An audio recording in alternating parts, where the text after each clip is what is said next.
You're listening to the Valley Labor Report with David Story and Jacob Morrison.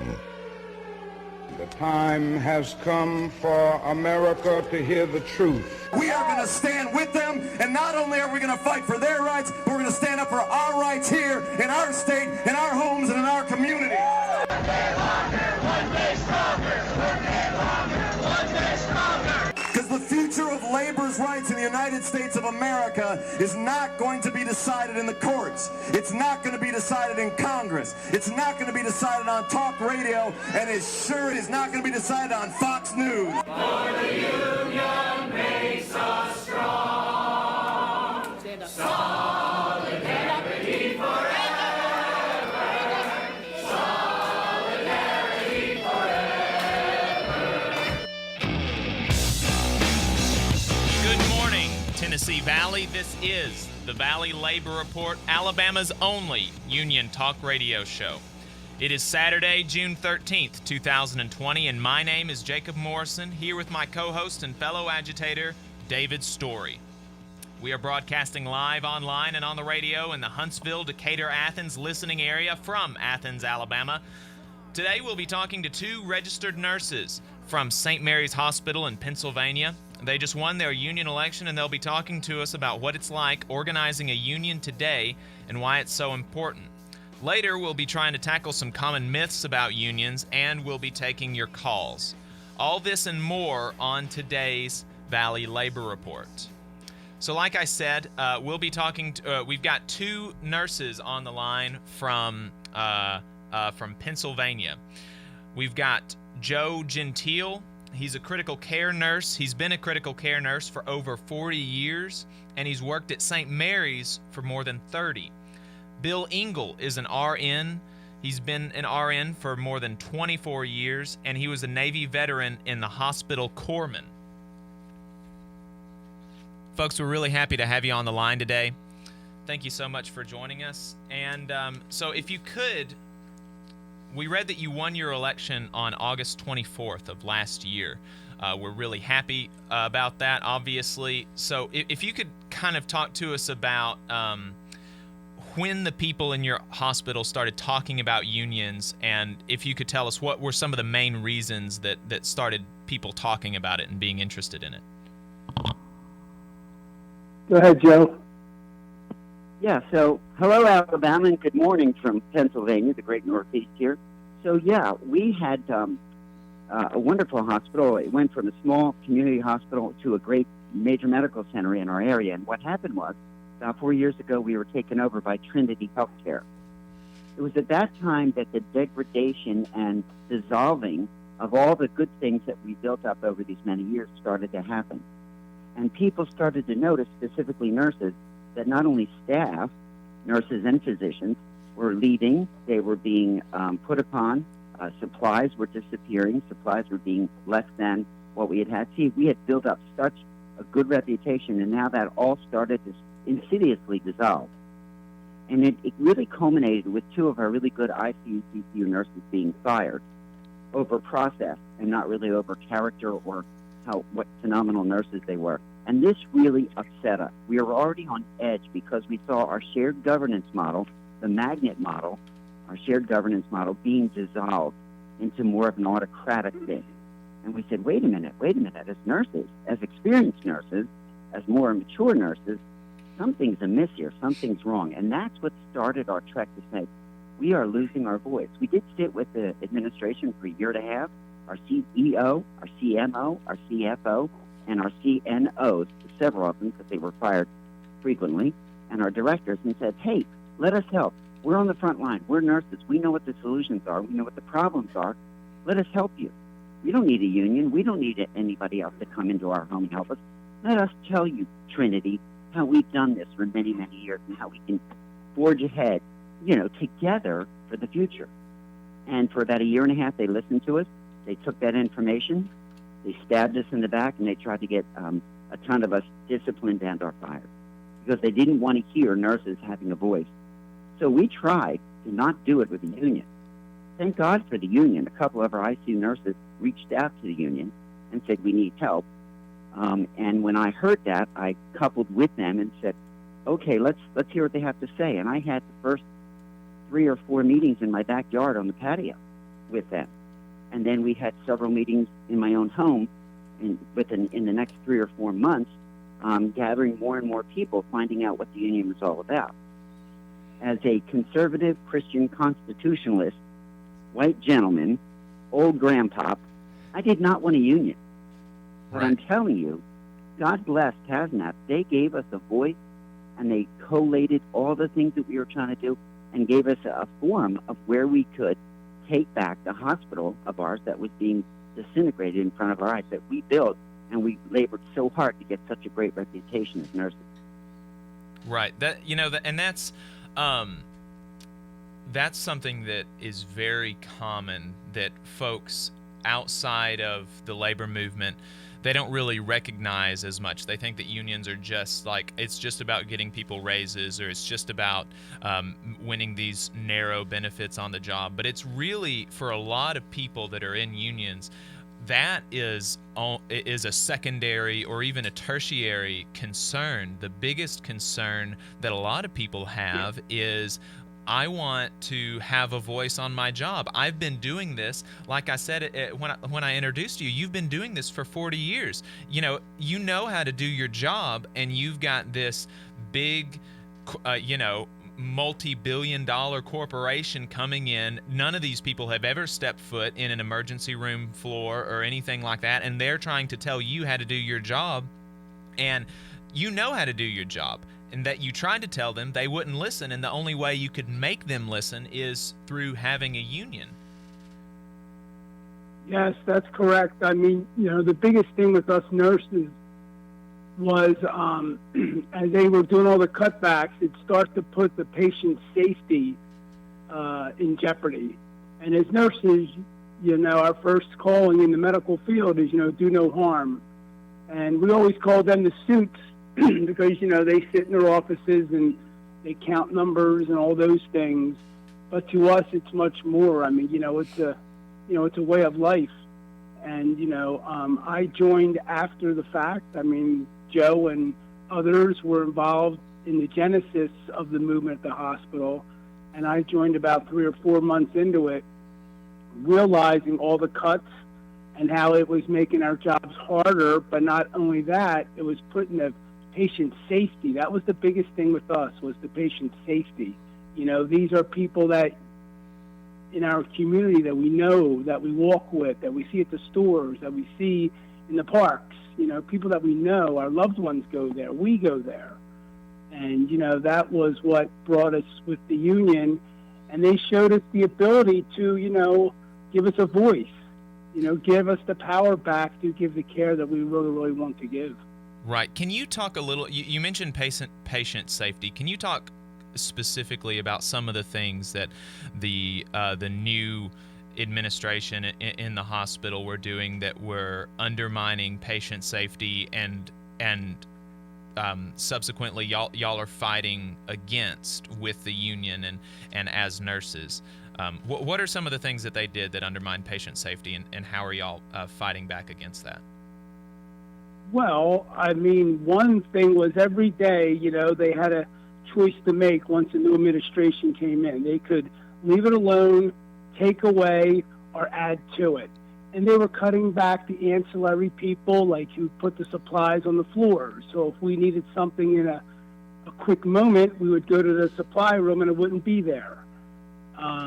Cutting back on ancillary staff, making us have to do many more things instead of just concentrating on patient care. Cutting back, adding to the number of patients that each nurse has, which doesn't allow you to keep a closer eye on some that we need to. Joe, do you want to? Yeah, Bill, you hit on it right on. Yeah, you hit on it, Bill. It really was staffing and supply. They started cutting staffing and supplies, and then saying, well, we're not going to rehire once we lost nurses. We're not, and those who we are going to rehire, our wages were 15 years behind every other hospital in our area's wages. Mm-hmm. And so we couldn't attract or retain good nurses. They'd come out of school, they'd come to St. Mary's, they'd stay for 2 years, and they'd leave. So the staffing, Bill said it very easily, it was safety and staffing. Staffing was being slashed and cut, bonuses or for accreditations and stuff that nurses were getting, they were being cut and slashed too. So if you had a certification like your CCRN, we were getting some money for that before. Now they're cutting and slashing that, taking away education days. So what it was a real decimation of the nursing department and cutting away directors and managers and combining units. So we were having less representation from our managers, and we were having the staffing issues were dramatic. Not in my area where I was at, but in the house-wide area. And I think this is what was so important about it. The union gave us the ability to get out of our own silos and see what was happening in the rest of the hospital and how devastating our emergency department was being with staffing or our critical care area.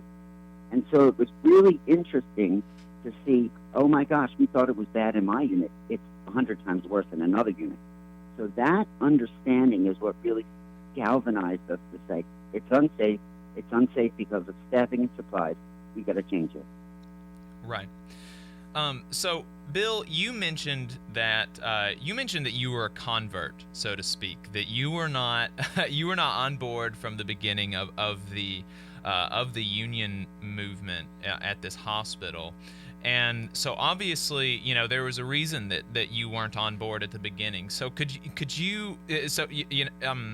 you were kind of in the anti-union campaign, so to speak, at the beginning of it. So can you speak to some of the concerns that you had as somebody who was not for the union, and what have you seen since then as far as any of those concerns come to fruition, or were any of them valid, or and if not, what was it that showed you that your concerns were not really warranted?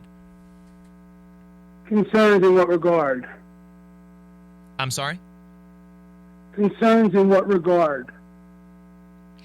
In what regards to what? Just generally speaking, like why were you against the union at the beginning of the campaign, and what brought you over? I wasn't necessarily against the union in the beginning. See, now we tried to unionize about 3 years prior when Trinity first came on board, and I was always kind of like Joe. We didn't need a union. I just thought it was part of the process of going from being a local hospital to becoming part of a broader nationwide system that Trinity is. But then, I figured, okay, we'll give it 2 or 3 years. And like I said earlier, as time went along, they just kept cutting. Like Joe said, they cut directors, they cut staff, they didn't rehire nurses, and they just kept taking. And we live in a very affluent area, and we have a lot of private insurers. So we make a lot of money at our hospital. We're one of the lucky hospitals because of where we're located. And it was I just couldn't take it anymore because, I work up on the floors. I work on a med-surg telemetry floor. And, on the weekends and on nights, we were just so short-staffed. It was just putting things it was just making things dangerous. So, as I saw this happen over, 2 or 3 years, and the union came back around again, I was like, I got to be on board now because, I gave them a chance to show their worth, so to speak, and it didn't happen. Right.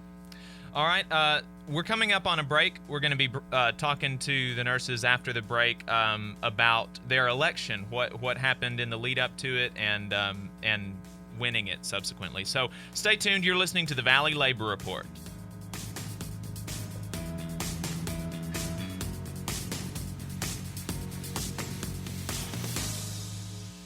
You're listening to the Valley Labor Report with David Story and Jacob Morrison.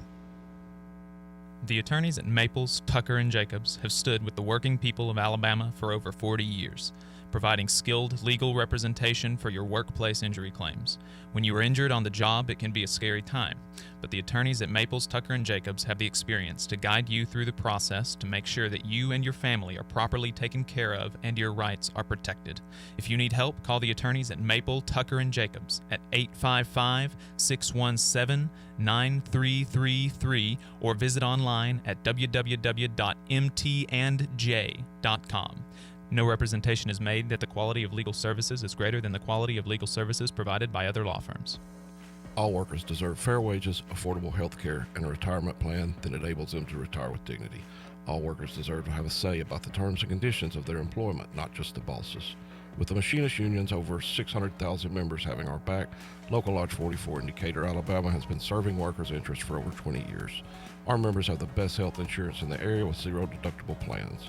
We set the bar for pay in the area with over $40 an hour rates, consistently averaging the highest non-college degree jobs in North Alabama with some of the best retirement plans in the industry. We can do the same for you. Together, we remain united, raising our voices to ensure justice on the job and service in the community. The Machinist Union is a true Southern union founded in Atlanta in 1888. We have been serving members' needs for 132 years. The longevity of our union proves our dedication and loyalty to the working class. The Machinist Union isn't just for machinists.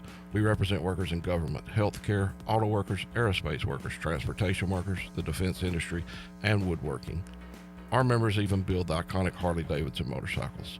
If you're ready to get serious about better benefits and wages, if you want to have a voice in your workplace with over 600,000 members to back you up, call or email us today at 256-286-3704 or organize at iamaw44.org. Here in Huntsville, federal employees are an invaluable part of the nation's defense, offering unmatched expertise in engineering and technology and as stewards of taxpayer dollars. What we ask for in return is to be treated with fairness, dignity, and respect. The American Federation of Government Employees, AFGE Local 1858, is a union of working people looking out for each other, making sure that we're treated right. To inquire about joining or to learn more, call 256-876-4880. Hey y'all, are you tired of hearing that the South is just a bunch of racist rednecks? Well, tune in to Dixieland of the Proletariat podcast. We talk about Southern working class history and current events through a leftist perspective. Join Nelson, Senior Telecommunications Director Tommy, Comrade Kate, former pig farmer Tyler, and Brother William, wherever you stream your podcast. And good Lord willing, the creek don't rise. We'll see y'all next time. It's Dixieland of the Proletariat, y'all. WVNN.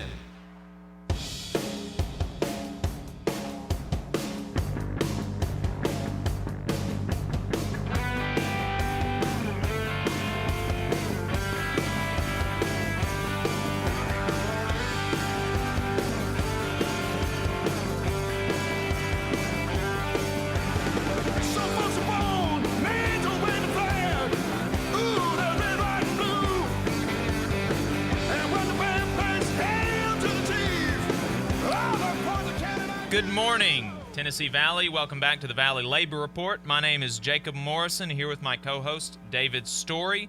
On the line, we have two nurses from Pennsylvania, from a union hospital that just won their union election, Joe Gentile and Bill Engle. Between the two of them, more than 60 years of nursing experience. Thank you so much for coming on the line with us today. So, if you could talk to us about the actual union campaign. What were some of the obstacles that y'all faced in the run-up to your union election? What were some of the tactics that the hospital tried to pull? I guess I could start out with that. I mean, well, first thing they did was they hired what's called union busters. And they picked a group called Brent Yessen and Associates from Tampa, Florida. And they're hired by corporations to come in, and they spend millions of dollars, hundreds of thousands of dollars to muddy the waters. There's a Section 7 of the National Labor Relations Act that gives employees the right to unionize. And what the union busters do is they try to blur the lines. They try to get you not to believe in the rights that you have. Like each place of employment has solicitation policies. And believe it or not, the more you are out front with what you want to do as far as a union, the more the protections you have. To be able to talk to people in work, to be able to, gather on the grounds. I mean, they called the police on us in the garage when we were there talking with employees. And, the police weren't used to dealing with unions, so they didn't know that we had a legal right to be there. But as it comes to find out, they did find out. And we actually filed what's called a ULP, an unfair labor practice, against the hospital, and we won.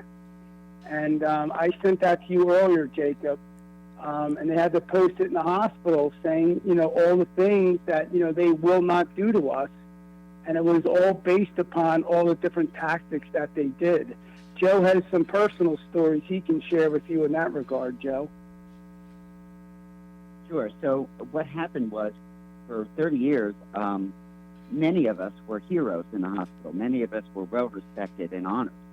And when Trinity took over and we started to see the degradation of all that, we started talking about unions. And within days, we went from heroes to villains. And they vilified us. They literally sent out flyers with pictures of us defaming and slandering our character. Wow. They wanted to incite us so that we would either try to sue them or get all crazy in the head about it so that we wouldn't continue this fight. I'm telling you, it was diabolical. It was wicked and evil. They hired these lawyers to do that, and they really, really tried to destroy our character. But for people who knew us in our community and in our hospital family, 600, 800 nurses, they realized this isn't right. So everything they tried to do to us, to tear us down, actually backfired on them because people knew who we were and what our character was. And all I say to nurses who are trying to do this, stay the course. It's going to be a wicked and evil fight. You can go from hero to villain in a minute. And we're caregivers. We're not truly fighters. We're caregivers. And so they're going to work on your sympathies. They're going to try to get inside your head and twist things so that you don't even know what is upright. And they're going to try to get into your soul and say, what you're doing is wrong, you got to stop. But we, as nurses, we didn't know our rights. I didn't know my rights. And at one point, like Bill said, I told them, if you want me to leave this place, because this is my federal right to organize and to talk to my fellow nurses as they come out and go into shift, you're going to have to move me because I'm not moving. And I'm a 63-year-old guy. And I'm a small guy. I'm like, you're going to have to move me. And I'm thinking, I don't believe this is coming out of my mouth. And then they came out and they tried, but they didn't want to touch me. Then I said, look, just call the cops if you're that chicken. So they did. 3 policemen came up, and then it was kind of crazy. I talked to the police officers. I know them. I knew one of them. Wow. And I said, guys, this is my federal right. You better check the law. And they said, yeah, well, but wait, because they didn't know it, right? But this is what they're going to do. The fight is going to get ugly and diabolical. Stay the course because your federal rights are protected. Correct, and they will try and divide you. But one thing we found out was that, like Joe had spoken earlier, just the way the hospitals are set up, you're kind of siloed off. Nurses in the OR impact you.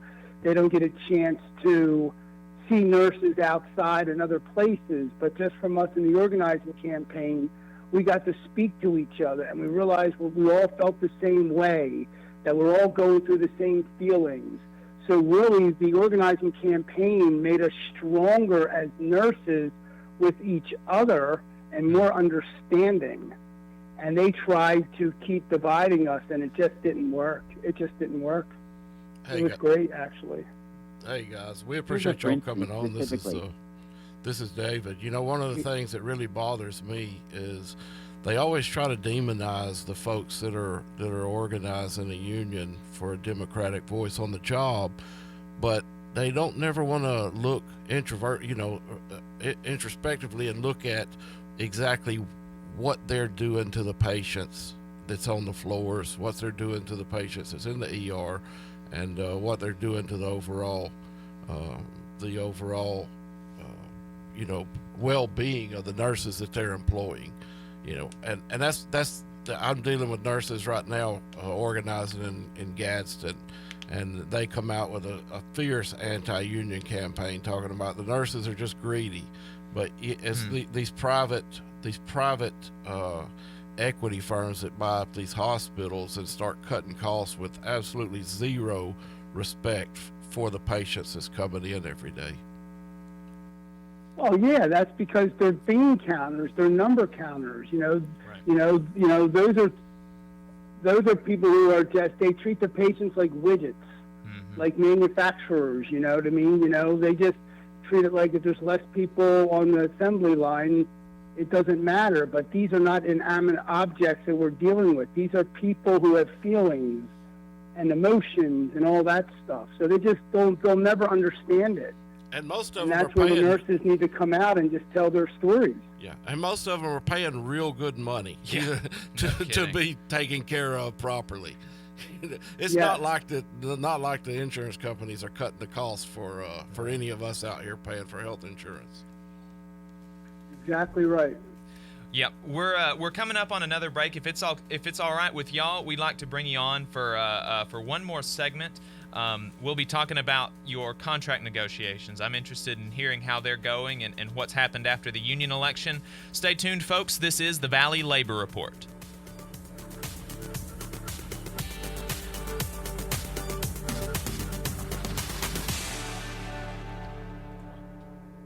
Huntsville's #1 news, talk, and weather station. WVNN Athens. WVNN FM Trinity. A Cumulus station. It's 10 o'clock.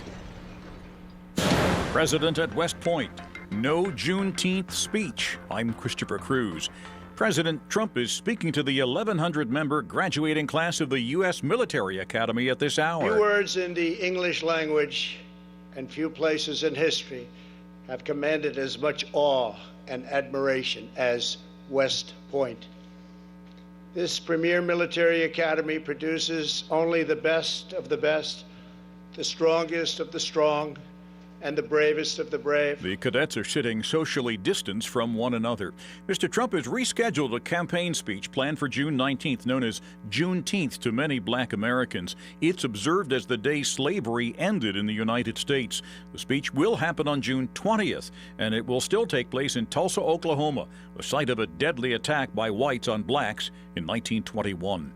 Police in London have told those planning on joining Black Lives Matter demonstrations that they must be off the streets by 5 p.m. today to avoid clashes with far-right groups. Police are already fighting the far-right groups, says correspondent Nick Robertson in the British capital. Groups of people here in the UK, football supporters, others, have said we're going to come out and protect the statues, the statue of Winston Churchill, other statues here as well that they say are important to them. What we've heard from the police commissioner here is that she's worried that there are some elements in this group here that want nothing else than a confrontation with the Black Lives Matter group, but she's urged the Black Lives Matter protesters to stay away. The Centers for Disease Control and Prevention now saying the coronavirus death toll in the U.S. could reach 130,000 by July 4th. This late word, William Sessions has died. He was a federal judge appointed by President Reagan to head the FBI in 1987. He was fired in 1993 by President Clinton. Sessions was 90. I'm Christopher Cruz. Gold. It's soaring. Are you missing it? If you have an IRA or 401k, you probably are. Less than 1% hold physical gold. We've been told by Wall Street it's for crazy people. Really? What's crazy about an asset that beats stocks 2-1? I'm Adam Barata, national best-selling author of the book Gold is a Better Way, owner of Advantage Gold, an Inc. 5000 member, and highest-rated gold IRA firm in the world. Gold is booming because gold is really about debt, and global debt is a pandemic. If you have an IRA or 401k, I want to give you my book for free. That's right, free. Text GOLD to 49776. That's the word GOLD to 49776. Learn why gold will outperform pumped-up stocks from this point forward. Turn your IRA into a wealth growth machine. Text the word GOLD to 49776. It's time to stop being crazy. Text GOLD to 49776. Ours are the first generations to feel the effects of climate change and the last to be able to do anything about it. The window to meet this historic challenge is closing. We're already losing our lives and livelihoods. Millions have already been impacted by climate change. We can passively accept this fate, or we can join together and take back our power. If we so choose, our best days are ahead. We have a legacy of coming together to face crises that threaten the very ideals of our nation, from the horrors of slavery to the depths of the Great Depression, from the spread of fascism during World War II to the rise of Jim Crow. We have overcome before, and we have the power to do it again. Let's end the climate crisis by igniting a transformational new era where the government works for the common good. Go to arminarmforclimate.org. That's arm in arm, the number 4, climate.org to learn more. All workers deserve fair wages, affordable health care, and a retirement plan that enables them to retire with dignity.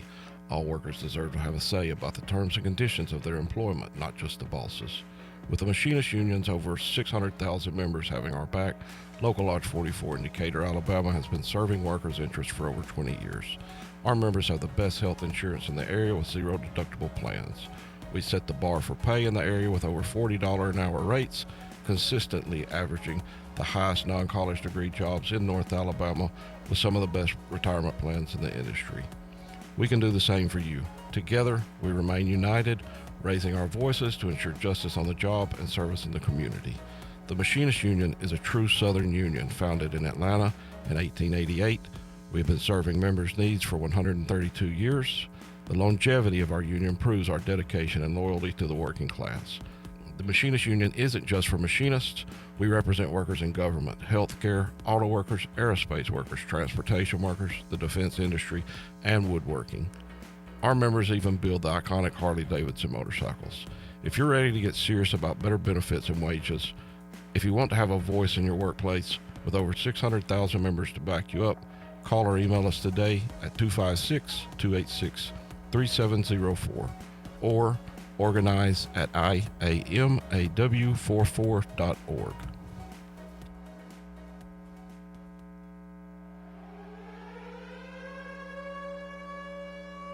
You're listening to the Valley Labor Report with David Story and Jacob Morrison. The time has come for America to hear the truth. We are going to stand with them, and not only are we going to fight for their rights, but we're going to stand up for our rights here in our state, in our homes, and in our community. One day longer, one day stronger. One day longer, one day stronger. Because the future of labor's rights in the United States of America is not going to be decided in the courts. It's not going to be decided in Congress. It's not going to be decided on talk radio, and it sure is not going to be decided on Fox News. For the union makes us strong. Solidarity forever. Solidarity forever. Good morning, Tennessee Valley. This is the Valley Labor Report. My name is Jacob Morrison, here with my co-host David Story. On the line, we have two nurses from a hospital that just unionized in Pennsylvania, talking to us about unionizing their hospital. So, like we said, y'all have won your union election. Y'all are officially federally recognized as a union at St. Mary's Hospital, and you're in negotiations right now for your first contract. Can you tell us how that's going? Do y'all have representatives from your hospital sitting at the table? How are you getting what the major concerns are from the nurses? Are y'all sending out surveys? Just to walk us through what the negotiation process looks like. What does it, just walk us through that. Joe? Yeah, so first we started out with surveys, like you said. The surveys were sent out to every nurse in every department, and those surveys tell us what the nurses' needs are, what their concerns are, what their hopes are, what their dreams are. So we said, just tell me all about your experience and what you need to do your job excellently, not just well or, maybe even mediocre, but excellent. So then we collate those, and we get together. We didn't even actually yet elect a leadership team, but all of us really work with such amazing synergy. There's probably 20 of us now working together, and we get that information, and then we sit down probably 3 or 4 times a month with our hospital administration, who they've picked to do the negotiations, and Trinity has sent a negotiator to be kind of lead on that. PASNAP, our union representatives, they sit with us and instruct us and teach us and educate us on the whole process. What it looks like, so we go with these needs, the staffing grids, all these different articles in our contract. We've been really blessed to have a contract with a sister hospital that we wanted to adopt most of that, but then tweak it a little bit more for our area. So we've taken the contract and we've used it, and then we've added to it to St. Mary's, so that it has more of a St. Mary flavor to it too. And then we sit down and then we arbitrate it. So I have worked non-union jobs, and I know people that have worked non-union jobs, and just the thought that you and your coworkers get to write and democratically bargain on what your employment contract is. I mean, that's just so cool for me. I think that is just amazing, and I know a lot of people would love the opportunity to help. I mean, literally, y'all are helping draft the language that y'all will be working under. I think that's so cool. So American. Yeah, right, right. That's exactly right. It's incredibly American to be able to have that independence and say, what you think you deserve, and to be able to bargain for it. I mean, to me, that's the beauty of it. I mean, unions are one of the last ways that affords the common man to be able to step up and face the corporate America to level the playing field. Mm-hmm. That's how I look at it. Right. Because if we didn't unionize and group together, they would pick us off one by one or two by two. But when you join together as a large coalition like we have, they come and sit at the table with you. Right. And they didn't delay us getting to the table by very long. We won in August, and I think we had our first bargaining session, in the middle part of October. Yes. Then the holidays came, and we're almost ready to finish our contract back on March 12th. But then, the COVID crisis hit us up here, and we have just been so darn inundated. Things are lightening up here that we're going to be going, actually, this Thursday, the 18th, we're actually going to have a virtual bargaining session with the hospital again. What's always strange to me is we bargain and we have a contract for our mortgages saying what the mortgage company is responsible for, what we're responsible for. The same way with auto loans, the same way with if you rent a house, there's always a contract tied to it, and yet so many people in America don't recognize their ability to bargain collectively over their working conditions. It's like you said, it's truly American as apple pie, but the employers have convinced everybody they can just come in by themselves and do it one-on-one. Correct, and that's why they bring the union busters in to try and reinforce that. And it gets very, very scary, because along the way you think you're going to get fired, you think this is going to happen, and like I said earlier, the more you're out front with wanting to unionize, it gives you a whole set of protections that most people, and us included, we had no idea, and that's where the people from PASNAP gave us the courage, the ability, and the information to know what our rights were. But those union busters are very good at what they do, but we stood up to them and we beat them, and it was a great thing. Right. So other than negotiations, now that you're officially unionized, can you talk to us about how the committees are coming together and the people at the hospital, the nurses, are working together in solidarity? Like, have you done anything else outside of negotiations? Talk about the vigil, Joe. Yeah, we've done things to bring back the character of St. Mary Medical Center that has been taken away from us. So with this whole COVID mess, we had 92 patients of ours die pretty horrifically. And so we wanted to mark this and have a little prayer vigil for these 92 people of our community. And then we had several nurses who got very, very sick with COVID. And so we had them come and give testimony during the prayer vigil. And so we've had our local politicians there. Prior to that, we had our local politicians stand with us as well. So we're in communication on a almost daily basis with one another. So, like, what are we going to do next? What's going to happen that we can make our community aware that we're here to stay and we're here for your sake, for the safety of you, our community, and for the betterment of our working conditions. So the prayer vigil was a really big deal that we had. And we even invited management. And our management team did come, and they thought it was beautiful. And then at one point, they sent out a little email saying, thanks for coming to our prayer vigil meeting. It was their idea, and they did. We all just laughed and said, yeah, that's what they have to do. They have to take credit for everything that we're doing now. But that's what we've done. But what I've seen is the coalescing, is that the right word, of all the nurses coming together, where before we might even look at each other, sneer, or whatever, now we're coming together and we're starting to honor and respect. And there's a culture of honor that's being developed instead of the blame and shame culture that Trinity tried to impose on us. Right. That yeah. When y'all were telling me about that before we brought y'all on this weekend, so that's really important, I think. We're coming up on a break, and I know we said we only wanted to bring you on for 3 segments, but y'all have just a really, really interesting dynamic, and I'd like to kind of flesh that out on the other side of this break. Do y'all have time for one more segment? Sure. Okay. So just to kind of let the audience in, we alluded to it at the beginning, but Joe is a self-described right-winger, constitutionalist, a Christian conservative type person, and Bill is like an ultra-liberal type person, and they're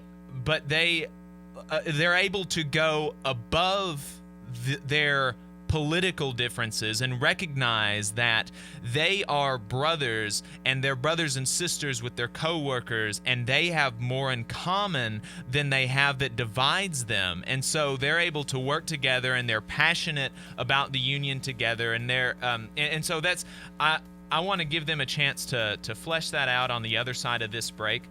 So stay tuned, folks. We'll be talking about that on the other side. This is the Valley Labor Report.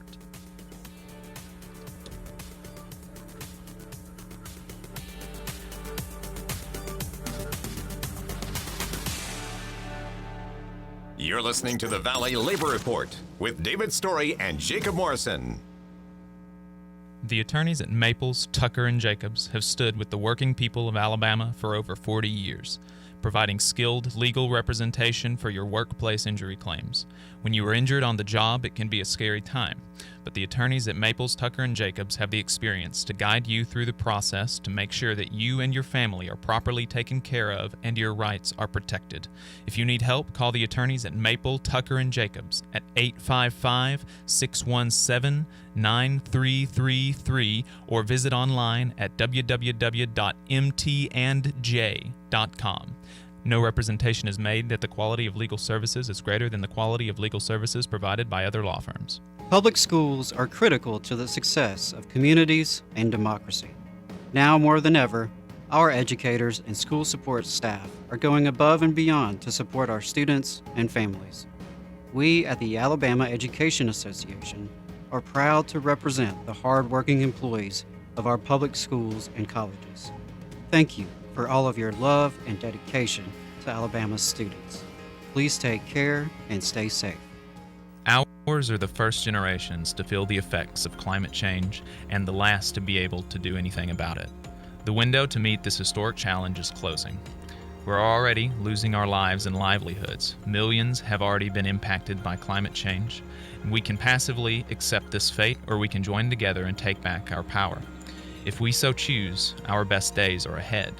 We have a legacy of coming together to face crises that threaten the very ideals of our nation, from the horrors of slavery to the depths of the Great Depression, from the spread of fascism during World War II to the rise of Jim Crow. We have overcome before, and we have the power to do it again. Let's end the climate crisis by igniting a transformational new era where the government works for the common good. Go to armandarmforclimate.org.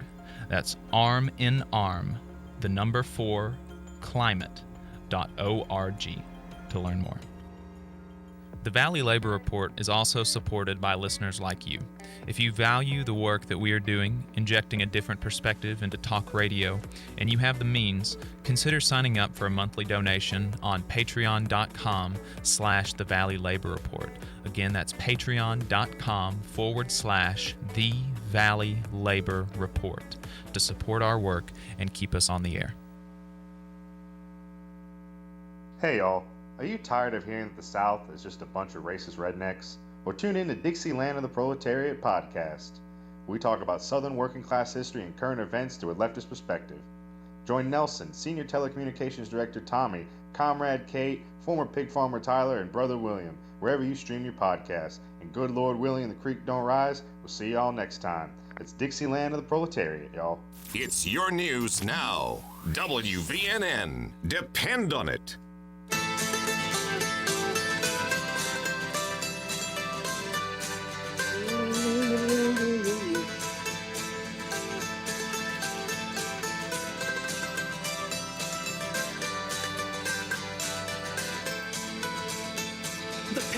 Tell the story. This life had many shades. How to wake up every morning and before. Good morning, folks. This is the Valley Labor Report. My name is Jacob Morrison, here with my co-host David Story. On the line, we have two nurses from Pennsylvania with more than 60 years of nursing experience under their belts, Joe Gentile and Bill Engle. So like I said as we were coming up on the break, Bill is a more left-wing type person. Joe is a more right-wing type person. And this is something that David and I have been harping on since we came on the air, that unions are truly the great unifier of working people and the working class in America. It doesn't matter what you're going to do in November. It doesn't matter what your thoughts on like this particular issue or that particular issue is. Like, all you've got to do to recognize that unions, that the labor movement is good, is recognize that you and your brothers and your sisters on the job deserve more. You deserve a voice on the job. You deserve to have a say in how your workplace is run. That's all it is. And you can instantly make your lives and the lives of your fellow workers better. And so this, Joe and Bill are just a fantastic example of this. Two opposite ends of the political spectrum, but they work together passionately for the union. So I'm going to give y'all the floor, and if you could just flesh out the dynamic that y'all have for us. Just talk to us a little bit about that. Yeah, sure. Look, at the end of the day, whatever political persuasion you are, the basic person just wants to have a job, live a good life, take care of his kids, and all that. The only difference is whether you're right or left is just the way to go about it. And what the union does, for us at least, is that, it gives us a commonality. Joe's way different than me in political persuasions. I'm way different than him. But, I've learned things from Joe, and Joe's learned things from me as well. And the union, brought us together. We brought each other together, and we worked together to try and make things better. And, our hospital's a microcosm of society in general. We have white, black, brown, male, female. We have it all at our hospital. And we just all work together because at the end of the day, we're just people trying to live a life. And, political persuasions are just one little aspect of somebody, that, really doesn't come into play that much in regards to what we're trying to do. Because like I said, when I first started this, everybody just wants to work together and get things done, and, political persuasions don't come into it. What do you think, Joe? So, yeah, Bill and I are very passionate about how we feel politically, and we jab each other once in a while. But here's the thing. Being with Bill and all my liberal friends, which I would never have the opportunity to be with, Right. It doesn't dilute or pollute what I think or feel or believe. What it does, it enhances what I think and feel and believe. I have gotten a richer, fuller, deeper expression of what I know and what I feel and what I believe because of my connection with these wonderful liberal friends. They're brothers and sisters. They're not even friends. I mean, I can honestly say I love Bill and I love our team because we focus on the positive things, what we all have in common as Americans, what we all have in common as caregivers. And our conservative or liberal or political stance is a small slice of who we are. But we approach one problem from two different perspectives, and we get a way, way better answer. We get a way fuller, richer, deeper expression of what we really want to do instead of just one or the other. Together, it's been amazing. I would never be friends with most of the people that I've seen in this union because I wouldn't have the opportunity to listen to them and hear what they have to say.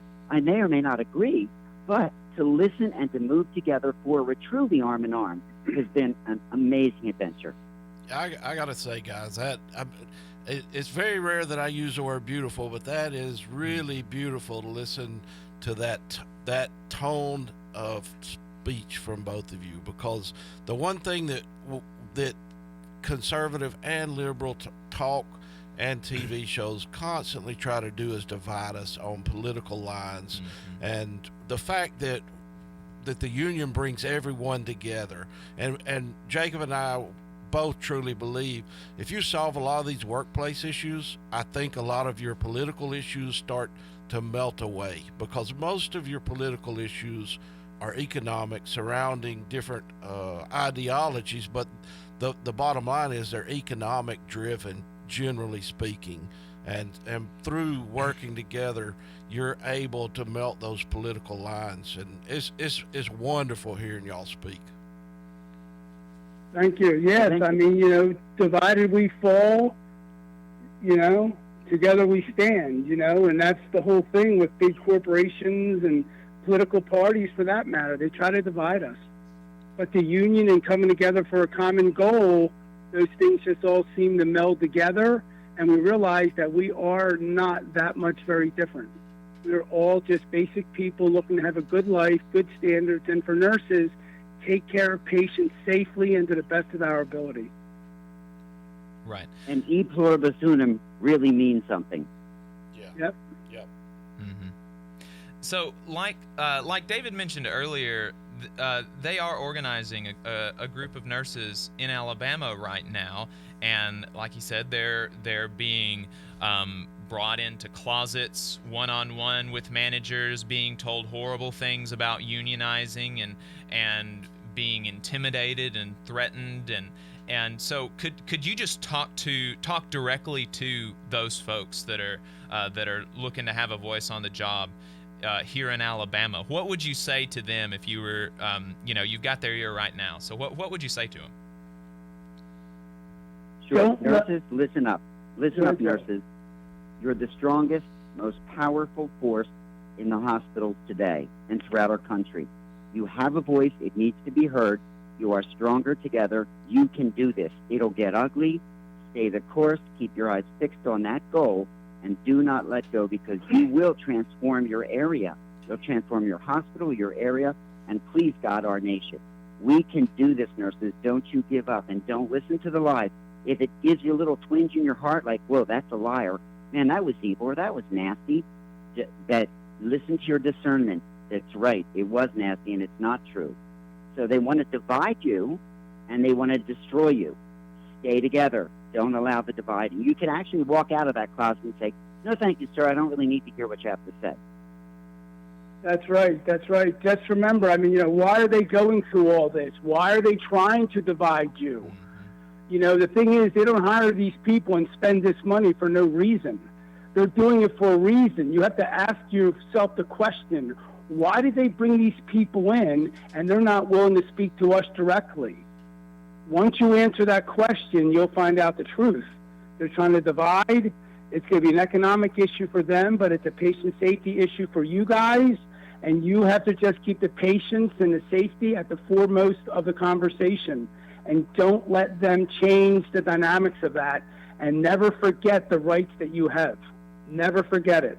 They cannot fire you, and you can just you can just send the ULPs to your regional labor board down there, and they don't like unfair labor practice acts against them. They don't like it.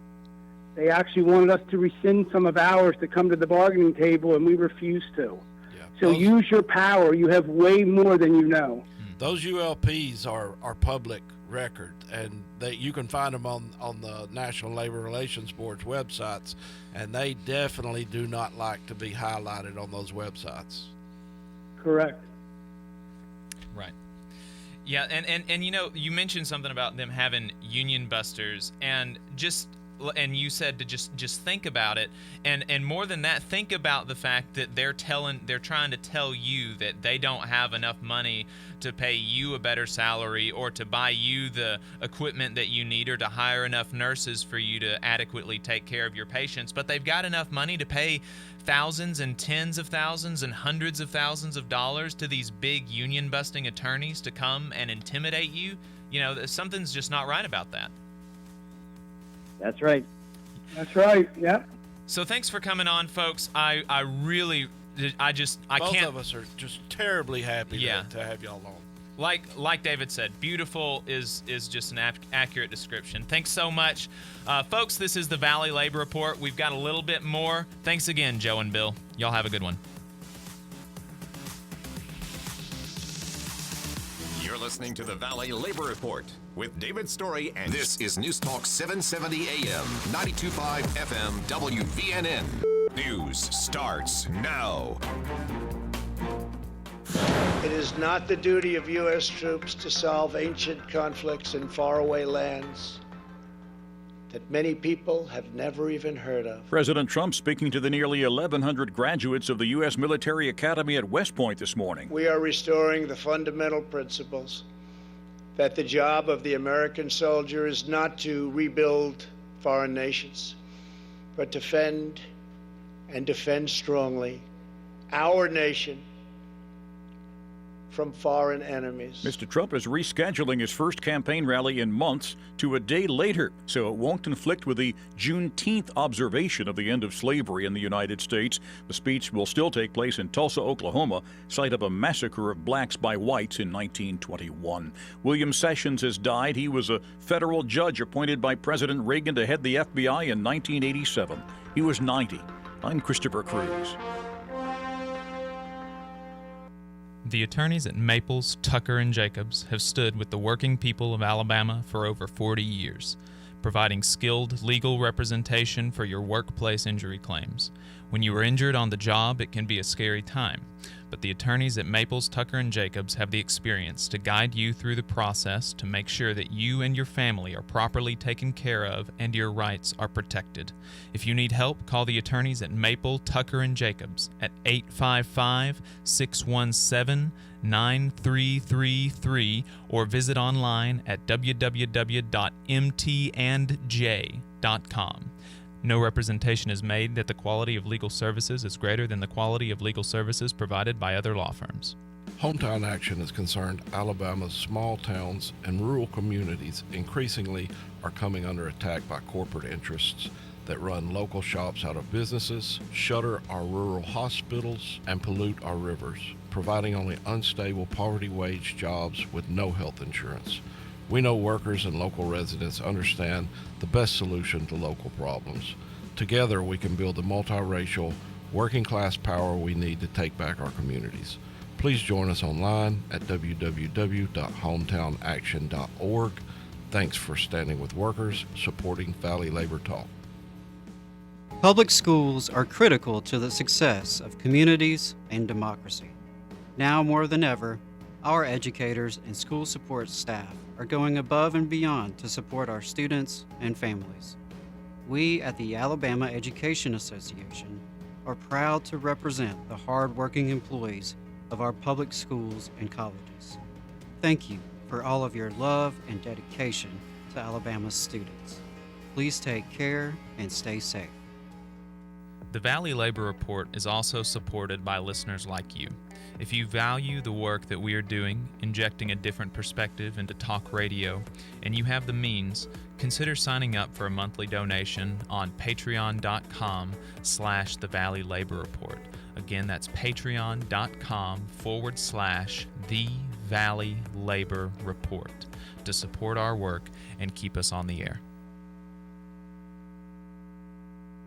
The attorneys at Maples, Tucker, and Jacobs have stood with the working people of Alabama for over 40 years, providing skilled legal representation for your workplace injury claims. When you are injured on the job, it can be a scary time, but the attorneys at Maples, Tucker, and Jacobs have the experience to guide you through the process to make sure that you and your family are properly taken care of and your rights are protected. If you need help, call the attorneys at Maple, Tucker, and Jacobs at 855-617-9333 or visit online at www.mtandj.com.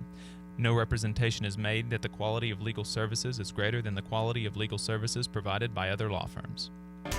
It's the Jeff Poor Show. AL.com has nothing on this guy. Weekdays 2 to 5 p.m. Only on WVNN. Depend on it. WVNN.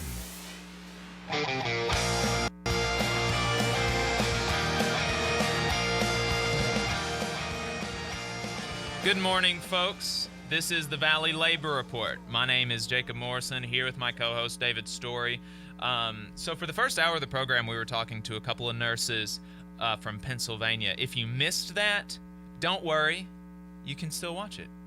Search the Valley Labor Report on YouTube, and it's there. So there you go. Your problem's solved, and you should. David and I were talking. That was one of our favorite interviews that I think. Best so far. Yeah, it was great. It was really great. Highly recommend going back and watching that. But now we want to do some union myth busting.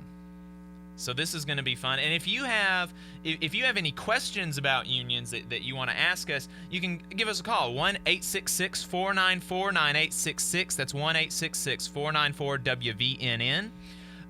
Give us a call if you've got some questions about unions, and we'd talk to you. We'd love to talk to you. But it was wonderful to hear them talk about the blending of a left and right wing.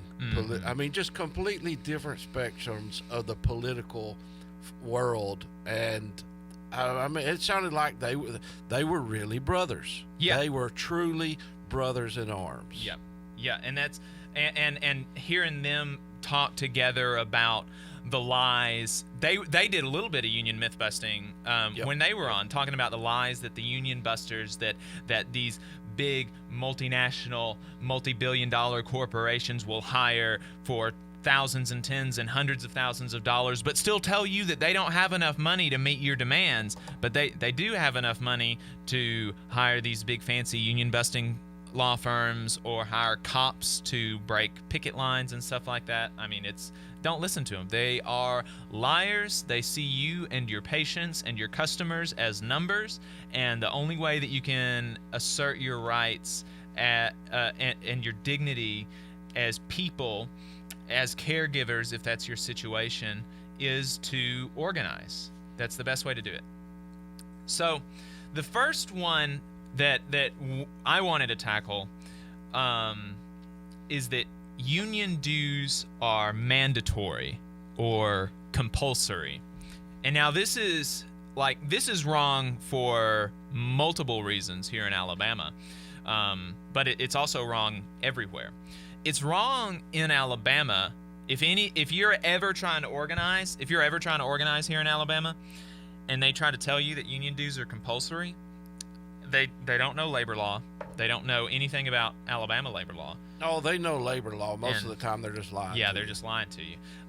Because Alabama is a right to work state, which means that even if you have a union, the union cannot bargain for agency fees to be a part of the contract. Like, you don't have to pay anything to the union if you are in a union workplace in Alabama. Now, if you have a union at your workplace and you don't pay your union dues, I think you're a bad person.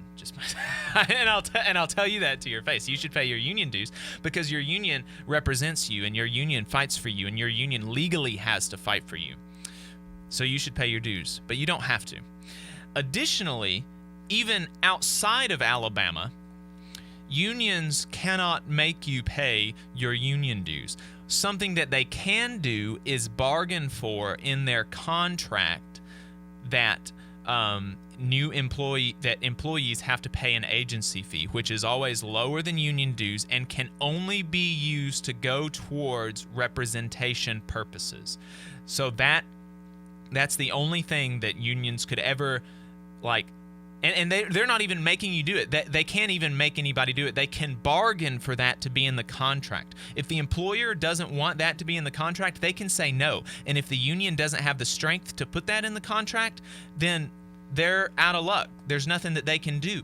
And these decisions are made democratically by the members. You get to vote on whether or not you want a union. You can have your voice heard in the writing of the contract. You don't have to put mandatory agency fees in the contract if outside of Alabama, and it's always reversible. You can always vote out the union. You can always say that, no, I don't want that to be in our contract. But that's not super relevant here in Alabama because here in Alabama, we're a right-to-work state, and you don't have to pay union dues. So you'd be a bad person if you didn't pay union dues and you have a union, but you don't have to. Yeah, the fact is they're bargaining on your behalf. There's a lot of expense that people don't recognize that goes into paying lost wages because your coworker, and that's the wonderful thing about unions is your coworkers are the ones that's going to be negotiating. It could be you. It could very well be that you're the person elected. I've been elected for 3 contracts now to go negotiate on behalf of my employees, or my coworkers' employees. Good God, listen to that. So you could be the one negotiating, and that's very expensive for the local because for us, we spend generally 2 weeks in preparations that the union, your dues will be paying the lost wages for those people that are going to prep for that. Then you spend another 3 weeks negotiating with the company that are lost wages as well. So, yeah, if you're in a union, pay your dues. Pay your dues. So here's another one, and this is one especially the engineers in the audience. You're going to hear this all the time. Professionals don't need unions. All the time you're going to hear that. Some of y'all probably think that if you're an engineer, you're an engineer, you've got a degree, and you're like, I don't need a union. I'm valuable enough on my own. I can bargain for my own contract. It doesn't matter. I don't need a union. And that's just silly. You're just silly. The numbers are there. You're always more powerful in numbers. That's exactly right. And it is more than about money. If all of you, I would bet money every single engineer in the audience has read the Dilbert cartoons. And the constant joke about from engineer to engineer, I work with a bunch of engineers, is, managers, they don't know anything about anything. Well, how to, it's not, having a union is not always about money. It's about having a voice in the way that your workplace is run. Even if you can bargain over a contract and you don't even have to ask for a raise, guys. You don't. I would if I were you. I think everybody deserves to make more money, but you don't have to. It can just be about the way that your workplace is run. Sick days. That's big right now. Yeah. Vacation, working hours. What time are you coming in? What time are you leaving? At our plant, engineers give 5 hours a week for free. That's built into their salary. I mean, who in their right mind? I recognize there's a lot of people out there that need jobs, but who in their right mind is going to come to work for 5 hours for free? Right. Well, and two, even going back to money, Facebook is coming here, and Facebook, I hear, pays their engineers really well. Even if you're making 6 figures, but let's say your boss is making 9 or 10, maybe you should have a bigger share of that, because you're the one that is doing the work that is bringing in the money for your boss to make millions and billions of dollars. You know, maybe you should have a bigger share, and maybe the person who is reaping the profits off of your labor should have a little bit less of the profits from the labor that you're doing. If you know, it's about making sure that you get what you're due. And even if you're this big fancy engineer making six figures, if your boss is making millions and billions of dollars, you're not getting your due. They're taking your due. They're taking the labor, the value that your labor has provided for them, and they're keeping it for themselves. And one of the big things that's never talked about a lot is seniority. You know, seniority, the fact that especially right now there's going to be, you know, with the downturn after the COVID, there's going to be some cutbacks in different areas. Seniority is tremendous, and a lot of times what you'll see, especially at our company, a lot of times what you'll see is the older folks getting laid off, the ones that may have 30, 40 years of service, and keeping the younger guys. And there's nothing wrong with the young guys coming in. I love to see the young guys come in. But the fact of the matter is they pick and choose depending on age, because it lowers their health care costs. It lowers they're generally, the younger people are making a little bit less money, maybe in a lot of cases a lot less money. Right. So it lowers their overall cost, but it hurts. I can tell you this, it hurts the workers on the floor, and it hurts the business in general. It hurts morale. Yes. You lose experience. They lose experience. We lose experience because we rely on engineers consistently. So seniority is tremendous. Putting that seniority into where if you've got the years in, you don't get laid off first, you get laid off last. Right. And I mean, seriously, that's like Joe and Bill were talking about earlier. They don't see you 9 times out of 10. Your boss, the corporation that runs your company, the multinational oligopoly that you work for, they don't see you as people. No, we're all numbers. They don't see your customers as people. They don't see your patients as people. You are numbers on a spreadsheet, and their only job as CEO or as manager or as the boss is to make line go up. They don't care about the human consequences of that. They don't care about what happens. They don't care about the quality of the work. They want to make line go up. And you have to make them care about things other than line go up. The best and generally the only way to do that, form a union. And while we're talking about unions, you know, it's important to point out, you know, like they were talking about, the nurses was talking about earlier, they have the support from a higher up union, whether it be business representatives or territory staff or things like that. They have the support and the knowledge to help people on the floor. But the union is us. It is 100% democratic. The workers on the floor decide what they want. The workers on the floor vote on what they want. There's nobody telling the workers, you got to do this, you got to do that. The workers are reaching out at the international or the national level, in some cases asking for help, but they're never told, hey, you got to do this. Right. And that's so important. And you can, like, there are so many different unions out there that have slightly different governance models that are more or less democratic, that are more this or less this. Like, you can, as members of your workplace, you can choose the union that you want to represent you. You can choose, like, you get to create your contract. You, the members, the workers, are the creators of the union. If you don't like this particular thing about the way that unions are portrayed in the media, or the way that your boss wants you to think that unions operate, like, you can just choose not to do it. You can just choose not to do it. There's nobody that is going to make you do anything as a union. Nobody can. Nobody can make you be represented by this union or that union or do this or that thing. It is up to you. And with 30 seconds left to go, let's clear this up real quick. There is no union in the world going to force you to go on strike. Right. You vote to go on strike yourselves. This is the Valley Labor Report. One more segment. Stay tuned.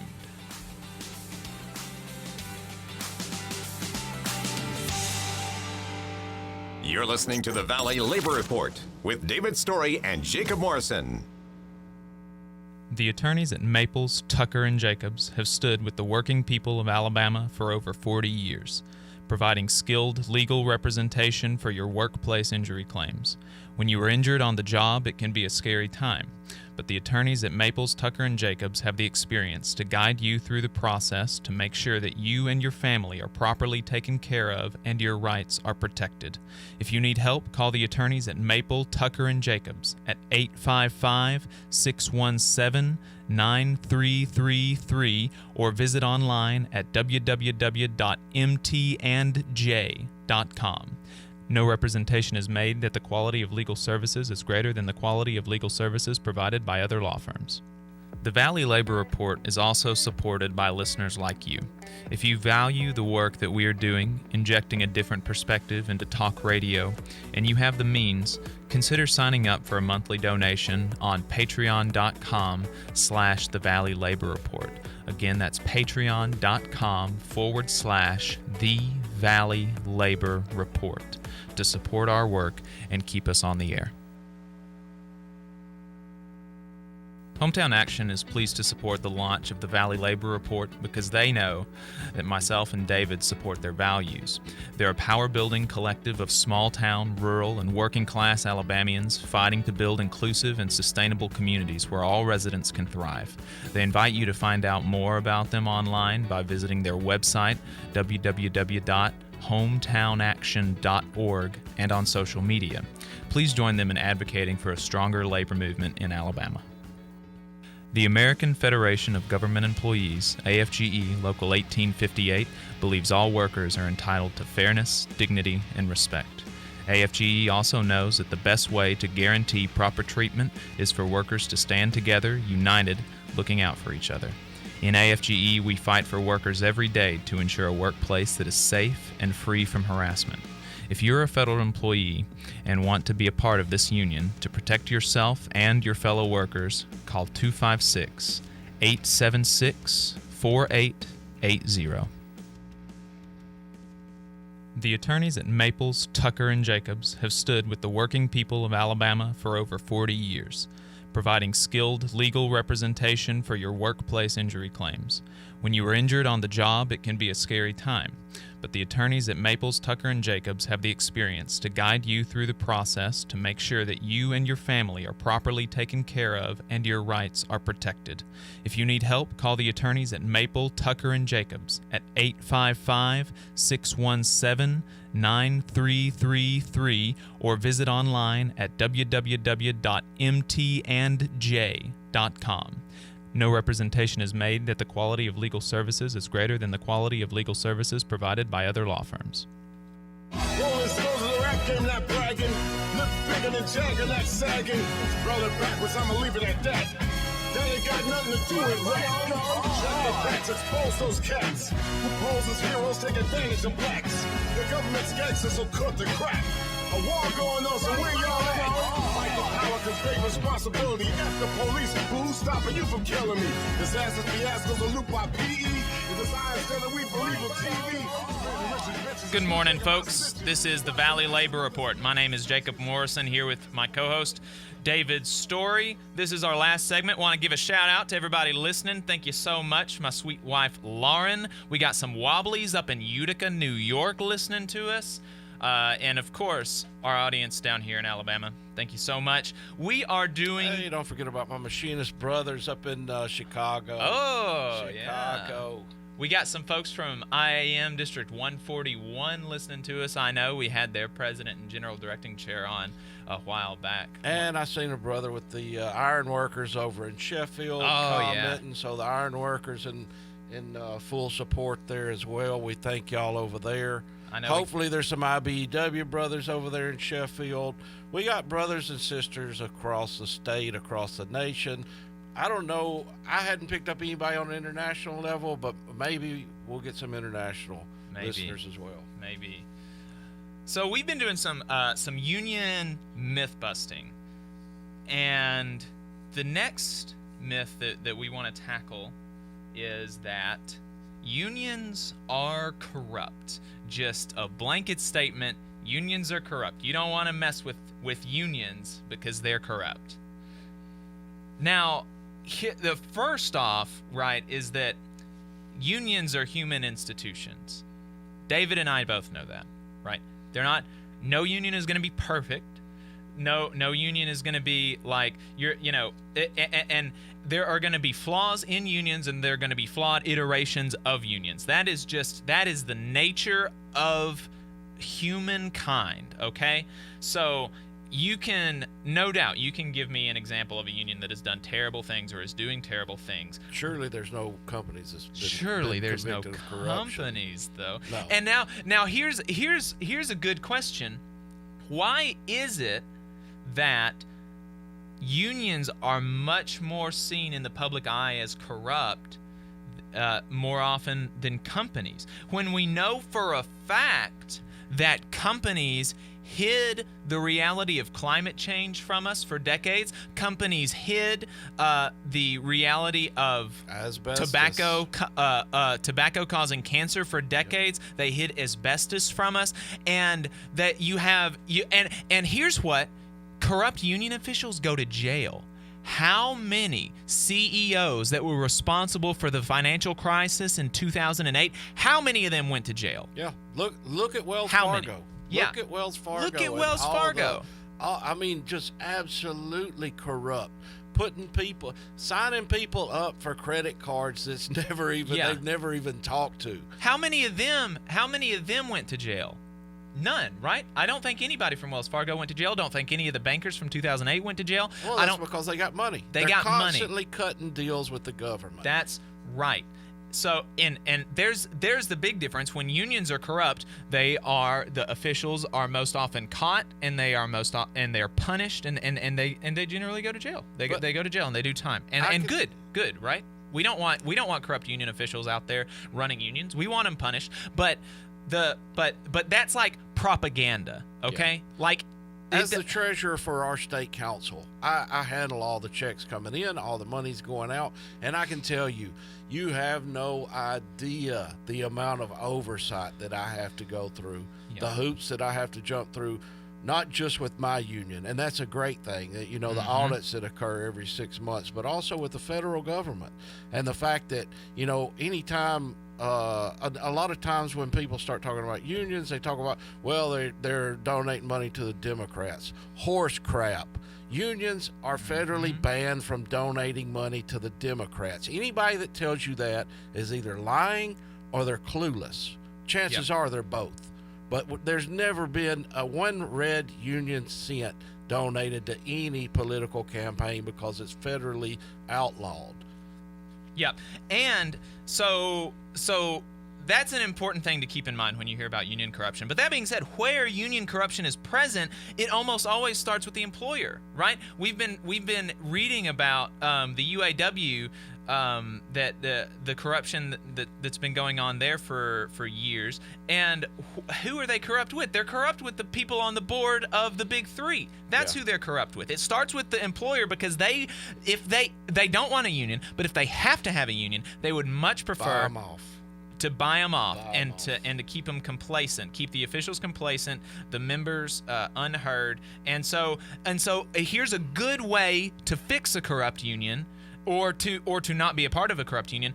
Pick a Democratic union, or make your union more Democratic, because the members do not want their money going to fund big fancy ski resorts or whatever for their union officials. They want their money to go towards fighting for themselves and working people across the nation. And so the more say that they have over their union, the less corrupt it is. A lot of times what happened with UAW, though, I guarantee you, I don't know the exacting details, but I guarantee you, if they had been jumping through the hoops that we jump through consistently as far as 6-month audits of the books, that would have never happened. But the fact is, even in unions, people get complacent. They say, let somebody else handle it. After a few years of somebody else handling it, so people in their nature, tend to get greedy. The guy sitting there thinking, well, they'll never see this, they'll never see that. But the fact is, had the union members in that specific incident been doing audits as they should, they would have caught that immediately. Right. Here's another one. Unions are old-fashioned. We've only got a little bit to talk about this, so we'll try to knock it out pretty quick. But the thing is that they say unions are old-fashioned. They were once needed, but they're not needed anymore. It doesn't really matter. And that's just silly. I mean, so many of these are just silly if you just stop and think about them for a second. So look at income and wealth inequality since the 70s and 80s. And what do you see? You see the gulf just breaking open between the rich and the normal folks. And you can correlate that directly with the decrease in union density in America.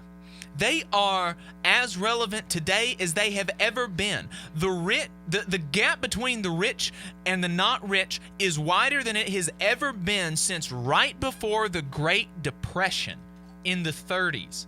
And what brought that into alignment? What was it after the Gilded Age that brought the insane wealth of the robber barons to heal? What was it that made them share their wealth with their workers? It was unions. So what is going to make the robber barons of today share their wealth? The only answer is unions. Join a union, folks. Organize. Thanks for listening. This is the Valley Labor Report. You can find us online, Facebook, Twitter, YouTube, all at the Valley Labor Report. If you'd like to support us, you can go to patreon.com/the Valley Labor Report. Thank you so much for listening. We will be back next week. WVNN Athens, WVNN FM Trinity, a Cumulus station. It's 11 o'clock. News starts now. President at West Point. Juneteenth speech rescheduled. I'm Christopher Cruz. It is not the duty of U.S. troops to solve ancient conflicts in faraway lands that many people have never even heard of. President Trump speaking to the nearly 1,100 graduates of the U.S. military